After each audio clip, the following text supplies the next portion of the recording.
Sir మాజీ మంత్రి విడుదల రజని హ్మ్.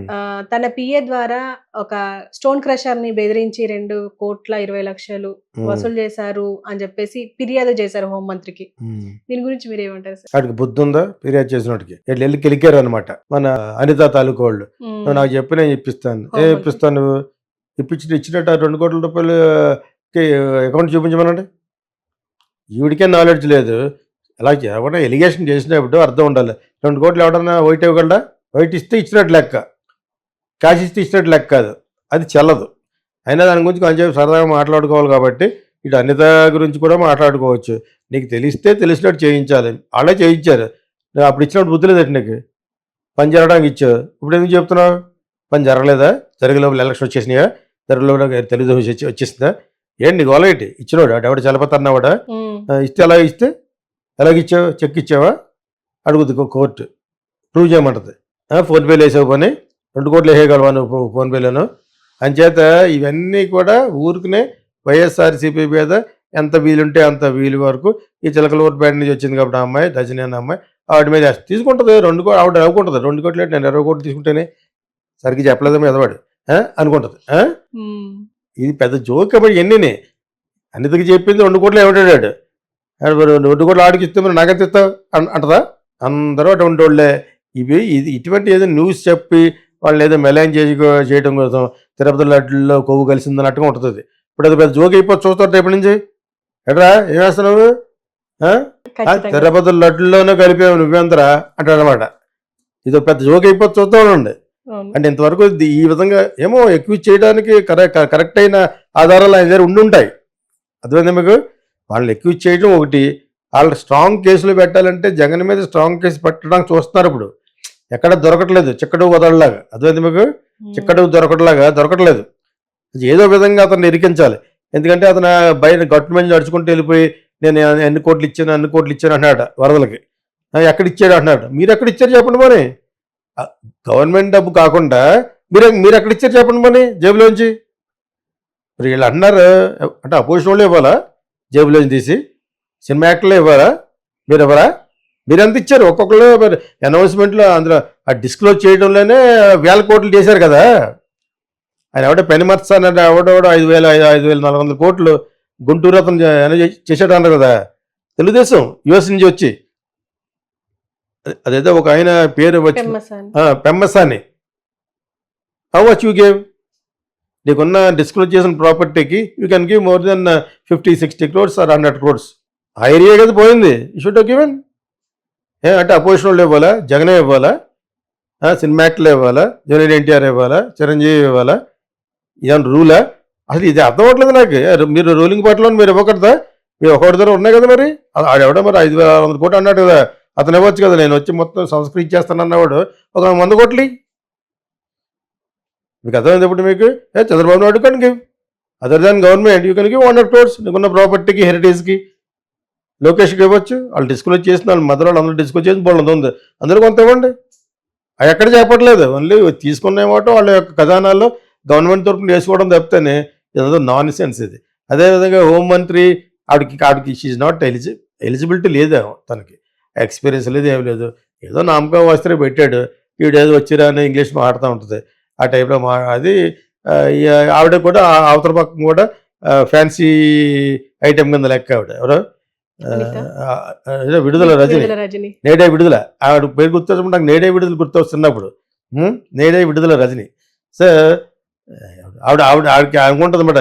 పెద్ద ఏమి రాకుండా ఈ చిన్నదలా పట్టుకున్నారని వీళ్ళు. వాడు ఏదో అపోజిషన్ అయిపోయాడు అనమాట. ఆ అపోజిషన్ అయినట్టు 2,000 ఇచ్చినట్టు ప్రూవ్ చేయి. రైట్ టు ఇన్ఫర్మేషన్ యాక్ట్లో అందరికి తెలియాలి కాబట్టి నేను ఇచ్చానండి ఇలాగా ఫోన్పేలో ఇచ్చాను, దాంట్లో ఇచ్చాను, చెక్ ఇచ్చాను అని చెప్పాలి. లేకపోతే 100 కోట్లు అంటావు నమ్మేస్తావా? లంచానికి ప్రూఫ్ లేకుండా చెప్పలేరు. ఎలా చెప్తావు ప్రూఫ్? డబ్బులు ఇచ్చారంటాడు, నాకు ఇవ్వలేదు అంటుంది. మీకు అర్థమైంది మీకు? వైట్ ఇస్తేనే ఇచ్చినట్టు లెక్క. వైట్ ఎవడో లంచం ఇచ్చే అంత వెర్రి పుష్పలు ఎవడు లేడు. ఎవడో వైట్ ఎవడు ఆడికొచ్చే వైటే తీసుకోడు. ఇంకోటికి ఇచ్చే వైట్ అసలు ఉన్నాడు దగ్గర వైటే ఉండదు. అర్థమైంది మీకు? ఇంత జరుగుతున్నప్పుడు ఆ 2,200 కోట్లు ఎందుకు ఇచ్చాడు? మరి చూపించమని అన్నదని చూపించమనండి. You have to show before you speak out. అంచేత ఇవన్నీ బుల్షిట్ గానే అలాగే చాలా ఉంటాయి. ఎన్ని చిన్న చిన్ని పెద్ద పెద్ద ఇంకా ఉంటాయి. సో మచ్ లిక్కర్లో ఉంది, ఇసుకలో ఉంది, ఆ సీఎంకి వచ్చేది ఉంది, అన్నీ సజ్జల రామకృష్ణారెడ్డి మీద బిగిస్తే మీకు ఇంకా ఎక్కువ వస్తాయి.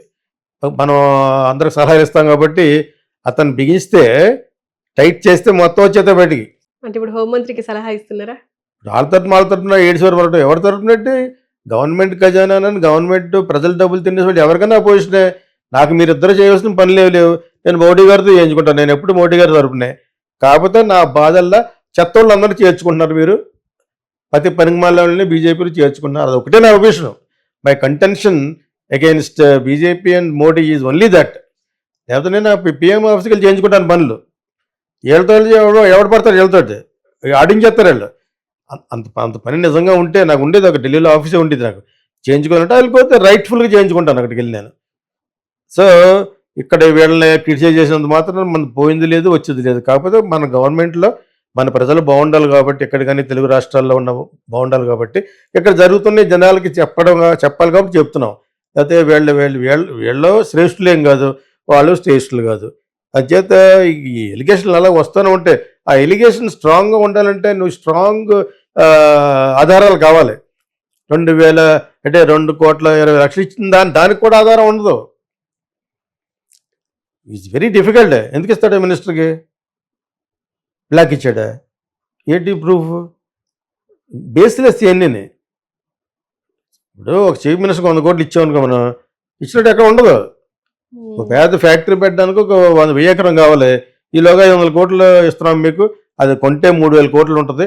మీకు 1000 కోట్లకి ఇస్తున్నాం కాబట్టి అయినా కూడా మీరు 1,500 కోట్లు వస్తున్నాయి కాబట్టి మాకు 500 కోట్లు అడుగుతారు వాళ్ళు. Kick backs government.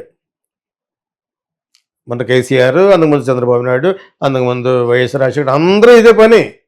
ఆ 500 కోట్లు ఎలా తీసుకుంటారు వాళ్ళు? వేరే వేరే దాంట్లో షేర్లో పెట్టమని అక్కడే క్విడ్ ప్రోకోల్లో జగన్ అలా పెట్టించాడు. స్టీల్ ప్లాంట్లో పెట్టడం, అక్కడ పెట్టిన ఇక్కడ లగడపాటిన వాళ్ళందరూ కూడా ఇది గిరికించి వాళ్ళు పెట్టించాడు. మీకు అర్థమైంది మీకు? అక్కడ వీళ్ళంతా బయట పెట్టేశారు కాంగ్రెస్ వాళ్ళు. అది నేరంగా చూపిస్తారు. నేరం కాదు అది. జగన్ యాక్చువల్గా నేరం కాదు, అలా పెట్టారు. అది నువ్వు నాకు పని చేసి పెడుతున్నావు, నేను నీకు పని చేసి పెడుతున్నాను, నువ్వు నాకు పని చేస్తున్నారు డబ్బులు ఇవ్వద్దు, నా కంపెనీలో పెట్టాన్నాడు, తప్పెట్టాడు నన్ను. అంచేత అతని మట్టుకు చాలా బూతు. అది చంద్రబాబు నాయుడు వాళ్ళందరూ చేతులు కలిపేసి కాంగ్రెస్ తోటి చేశారు. ఎవరు దెబ్బ అయిపోయారు? కాంగ్రెస్ అధపతాలకు పోయింది. ఇప్పుడేమో ఇక్కడ ఎలక్ట్ అయింది కానీ ఇక్కడ కూడా షేకీగా ఎందుకు ఉంది, అక్కడెక్కడ అవుతున్నాడు వెళ్ళి మనోడు వెళ్ళి. అది యాంటీ ఇండియన్ అయిపోయింది, అది యాంటీ హిందూ అయిపోయింది.